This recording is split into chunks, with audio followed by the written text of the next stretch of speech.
Chile, a country of extremes, from the driest deserts in the world to the icy fjords and sprawling vineyards, a land of resilience shaped by earthquakes, economic cycles, and ambitious innovation. Today, Chile is often called the most stable and business-friendly country in Latin America. With a booming venture capital scene, government-backed startup programs, and rising unicorns, is Chile on its way to a Silicon Valley, as they call it? Let's break it down. Now, if you watched these country breakdowns before, you know I always like to start off with a little bit of history. So let's start off with Chile's history. So Chile's history is one of endurance and transformation. The Spanish arrived in the 16th century, founding Santiago in 1541, but the region's indigenous Mapuche people fiercely resisted colonization for centuries. In 1810, Chile declared independence from Spain, but full sovereignty wasn't achieved until 1818, led by Bernardo O'Higgins, from South America's greatest liberators. Throughout the 19th century, Chile established itself as a mining powerhouse, fueled by nitrate exports of all things. This economic strength helped Chile win the War of the Pacific, where it actually had to fight against Bolivia and Peru at the same time, and it actually beat them. So, fast forward to the 20th century, Chile's history took a sharp turn in 1973 when General Augusto Pinochet led a U.S.-backed military coup, overthrowing the Salvador Allende socialist government. Under Pinochet, Chile became an experiment in free market economics, heavily influenced by a group of U.S.-trained economists known as the Chicago Boys. Their policies led to rapid economic growth, but extreme inequality. Today, Chile is a stable democracy, but debates over wealth distribution and economic justice remain at the heart of its political landscape. I just mentioned a few things in there that I would highly recommend you take some time to go and look into, from General Augusto Pinochet's U.S.-backed military coup. It's a whole CIA conspiracy to overthrow it. It's a crazy story. And then the Chicago Boys coming in is a whole other crazy story on how they quickly turned the economy around. So highly recommend you take some time to go and learn about that. All right, next I want to break down more of the economy of Chile. So Chile's economy is one of South America's strongest, actually. Its GDP is approximately $335 billion, ranking 45th globally. But what sets Chile apart is its economic model. With low taxes, free trade policies, and a pro-business environment, Chile has historically been one of the most open economies in Latin America. It's the world's largest producer of copper, responsible for a third of the world's global supply. Mining remains the backbone of Chile's economy, containing about 10% of GDP and about 50% of exports. But it's not the only game in town. Another big one is agriculture. The central region is perfect for farming, producing wine, fruit, and seafood that's exported kind of all over. I'm sure you've heard of Chilean sea bass. Obviously, it's where it comes from. Chile is a top five wine exporter globally as well. It's become very common over the last few years for Chilean wine to actually, it's been the fastest growing wine market in the world. And it's become more common in the US market to see it in different restaurants and different grocery store aisles. So renewable energy is another big one for Chile. They are Latin America's leader in solar energy with vast potential in green hydrogen production as well. Tourism and services with a strong middle class services now make up over 50% of GDP, and over 1 million people visit Chile on an annual basis. Technology and startups are one of the most rising parts of the economy, and that this brings kind of the most exciting developments, Chile's rising startup ecosystem.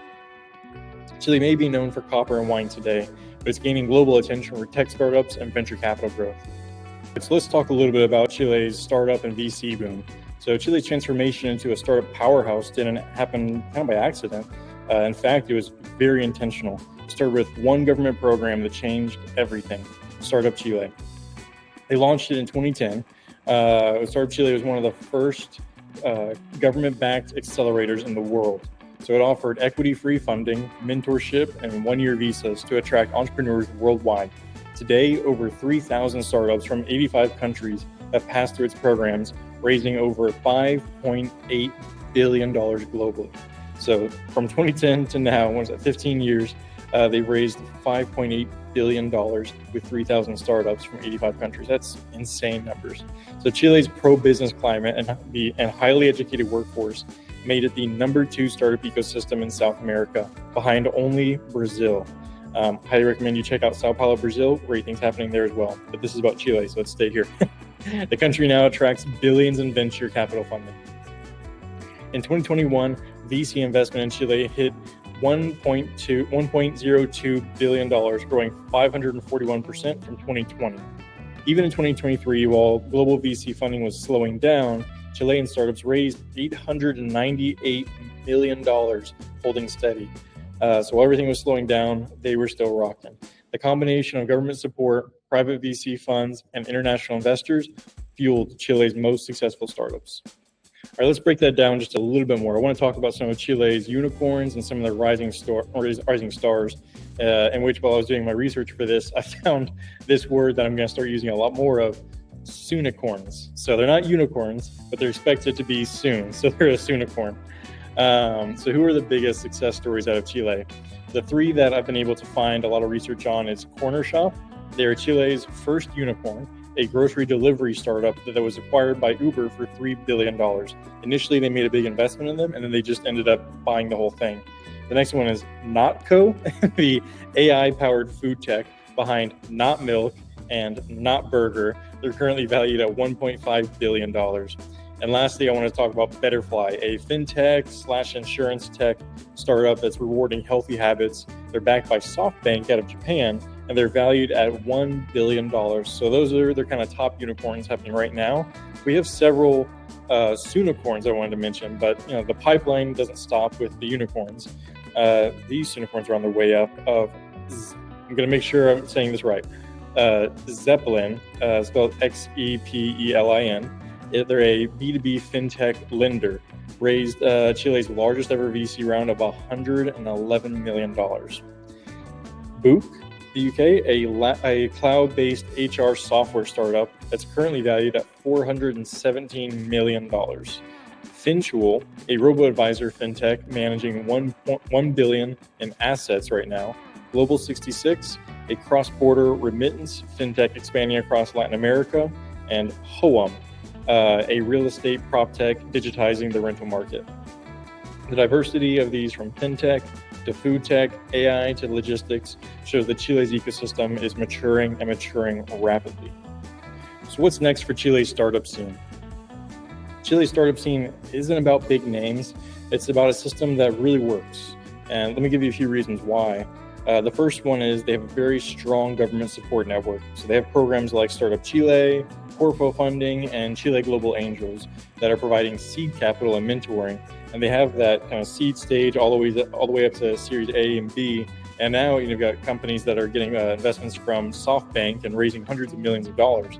So they've got the whole line of investment. They have a booming venture capital industry with firms like Magma Partners, Manatura Ventures, and Kayak Ventures. Some of these are government started programs, and some of these are just private investors putting their money together like most VCs in the US do. They have a thriving fintech and AI sector. Fintech is Chile's #1 startup category right now, and AI is the fastest growing sector. And most of them actually have a sustainability focus. So startups in green tech, ag tech, and renewable energy are emerging as new frontiers in Chile. Some of the biggest challenges, though, that Chile faces is the high wealth inequality. So some of the protests in 2019 show the public's frustration. There's an over-reliance on copper. So the diversification is critical for long-term stability, which is a great reason why these startups are starting to build up these new industries like AI and fintech, and starting to grow other ones like ag tech, and then just scaling challenges. Certain Chilean startups, often expand abroad or reach a limit of how far they can grow within Chile and end up having to move their office abroad. But that will, change over time. I believe their capital of Santiago houses about 40% of the country. Please correct me if I'm wrong in the comments. But it hosts, the majority of a large chunk of the population of the whole country. Which the country's only about 19 million people total. So it's a very small country in population, but with what they've been able to achieve with just that is incredible. So kind of despite all these hurdles, Chile is one of the most exciting startup ecosystems in Latin America, with growing unicorns, strong investor confidence, and deep government support. Chile isn't just surviving, it's thriving. So could Chile become the Silicon Valley of Latin America? If you enjoyed this breakdown of Chile's startup ecosystem, make sure to like, subscribe, and hit that notification bell for more deep dives into the world's most exciting startup markets. Where should we explore next? Let me know in the comments, and I'll see you next time.